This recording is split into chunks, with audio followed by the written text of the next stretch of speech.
Hello and welcome to Maths with Mike. In this video we're going to take trigonometry to a more advanced level, looking at non-right angle triangles, specifically the cosine rule.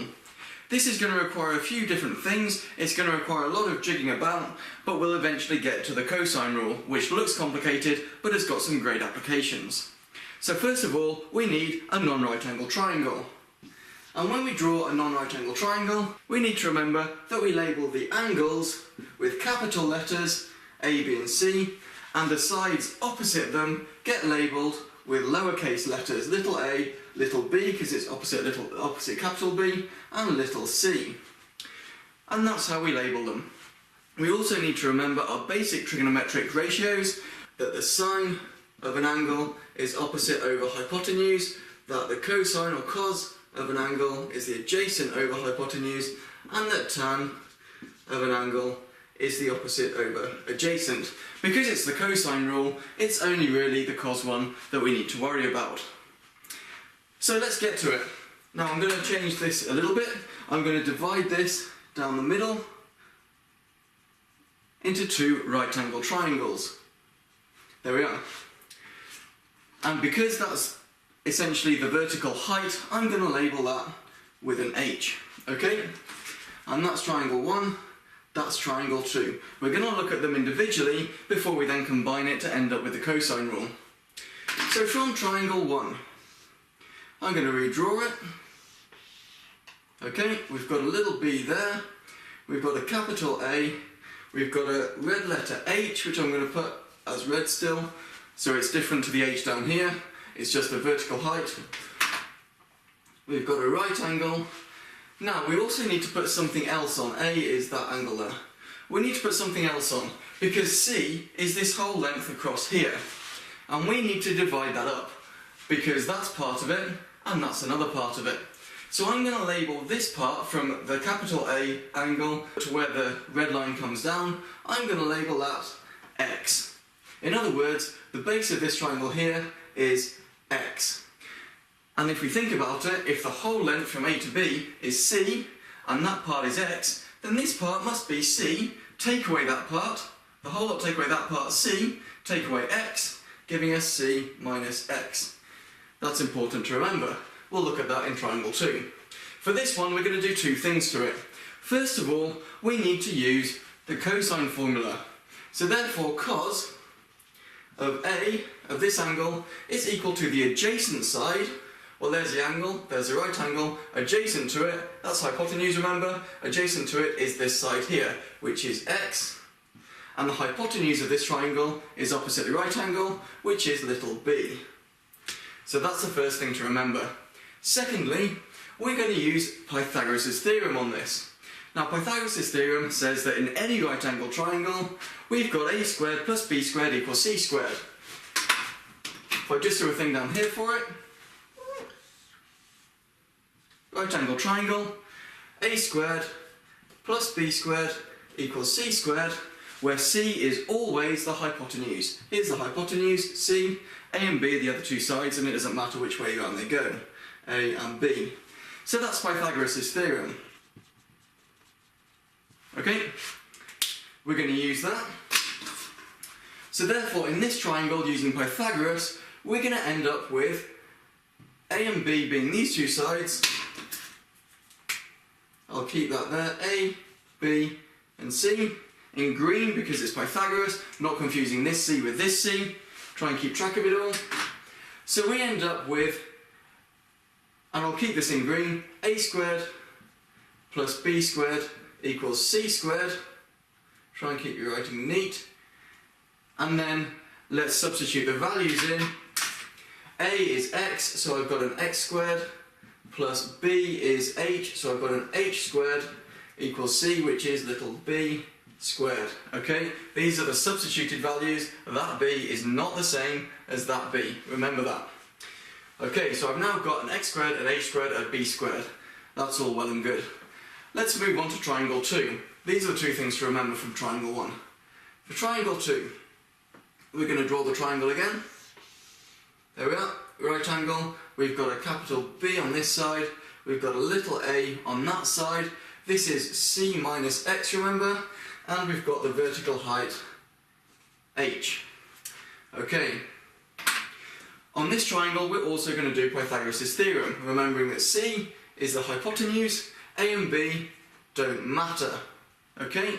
Pythagoras' theorem, a squared plus b squared equals c squared. Let's substitute the values in. A is an h, so we get an h squared, plus b is here c minus x squared, and that equals c squared, and c is a squared. So we've got this. Now, this part here looks a bit confusing. We need to do something to that first. And what we're going to do is multiply the brackets out. And remember, it's not just c squared minus x squared. Remember how to multiply out brackets. I'm going to do that up here. I'm going to do it in green to make it look different. So we've got c minus x. When you square something, you multiply it by itself, remember. Giving us c times c is c squared, c times minus x is minus cx, and another minus x times c is another minus cx, and we've got a minus x times minus x. Remembering a minus times a minus gives us a plus x squared. Simplifying, c squared minus 2cx plus x squared. There we go. Substituting that back into here now, we end up with h squared plus c squared minus 2cx plus x squared equals a squared. Okay, now we've got a lot of substitution to do from this one into this one. First of all, I'm going to rearrange this equation. I'm going to make h the subject, or h squared the subject rather. H squared equals b squared. If I've taken away the x squared on this side, I take it away on the other side too, giving us a squared equals b squared minus x squared, and I'm going to substitute this into my h squared here. So h squared becomes b squared minus x squared. B squared minus x squared plus c squared minus 2cx plus x squared equals a squared. Now if we look carefully, we can simplify. We've got a minus x squared plus x squared. Well, if we add something and we take away the same thing, we get 0. In other words, they cancel each other out quite nicely, leaving us with b squared plus c squared minus 2cx equals a squared. Okay, now with this one, we've got an x in here which wasn't in our original triangle. Yes, it was here, but I put it in. My original triangle just had a's, b's and c's, capitals and lowercase. That's what I want in my equation. So I need to get rid of the x. So I'm going to take this equation here and rearrange it. The way I'm going to do it is multiply by b. B comes up to the other side. I've got b cos a equals x. And that is going to get substituted into that equation. Here's my x. I've got a b squared, that hasn't changed. I've got a c squared, that hasn't changed. Minus 2c, that hasn't changed. I've got a b cos a equals a squared. Now, all I'm going to do for the final step is I'm going to flip everything around over the equal sign, so instead of it all equaling a squared, I'm going to have a squared equals the rest of it. A squared equals the rest of it. B squared plus c squared minus, and here all I'm going to do is instead of cb, I'm going to put it in alphabetical order. bc. 2bc cos a. And that is the cosine rule. And that's all you need to remember for it, that one formula. All the whole proof of it you normally don't need. It's worth seeing. All it uses is Pythagoras and the basic trigonometric ratios. That's all it is. And we get a formula, a complicated formula, that works with non-right angle triangles. Now there is something else to do here, because with this one, we've got a length here, because the lowercase letters are lengths. But sometimes you want to work out the angle, and so we're going to rearrange the formula so that we have the angle as the subject. However, just before we do that, we're going to look at what it actually tells us. It tells us that a squared, this side here, don't forget it's squared, is equal to b squared and c squared, the other two lengths, minus 2bc, those are the lengths again, minus 2bc cos a. So in other words, if we know this angle and the two lengths either side of it, we can work out the opposite length. That's all you need to do. Remembering that to get the length itself, you're going to need to square root the whole thing. Now we're going to have a look at rearranging the equation. I've given myself some space. The equation was a squared equals b squared plus c squared minus 2bc cos a, remembering that these are all multiplied together. I want cos a to be the subject, so I need to do some rearranging, but first thing I'm going to notice is that it's minus here. All this is negative. I don't want it to be negative, I want it to be positive. So I'm going to add that entire term to the other side.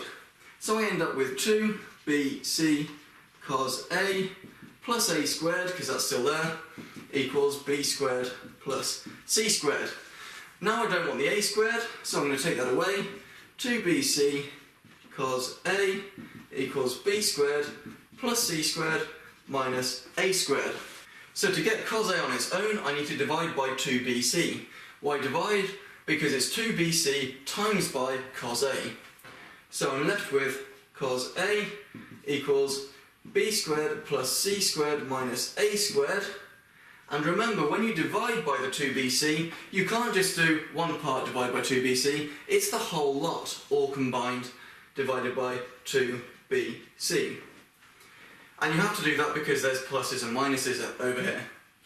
Now we're almost there, because this is cos a equals all of this, and if you want the angle itself, you need to undo cos. Remember how to undo cos? You just do cos to the minus 1. So a equals cos minus 1, and there's no more rearranging to do, you just stick it in brackets. b squared plus c squared minus a squared, all divided by 2bc. And that is the cosine rule rearranged so you've got the subject as the angle. And it's the same sort of thing. If you want to know this angle, you need to know all three sides. Simple. On the right hand side, you've got lowercase b, c and a. That's all you have, a b and c there as well. And the cos function, which is on every scientific calculator. So you need to make sure you've got a decent calculator to work with this sort of thing. In another video, we're going to look at applications of the cosine rule, both versions of it. For this video, this is all we're going to do. Hope you enjoyed it, I hope you learned something, hope you managed to follow it. If you didn't, press pause, press rewind, do whatever you need to do to watch it again. Try and make sure you understand it. Ultimately, you need to be able to apply these formulae, and if you can do that, that's the main thing. If you've got any questions or comments you want to make, please leave that below. Otherwise, don't forget to click subscribe. Thanks for watching.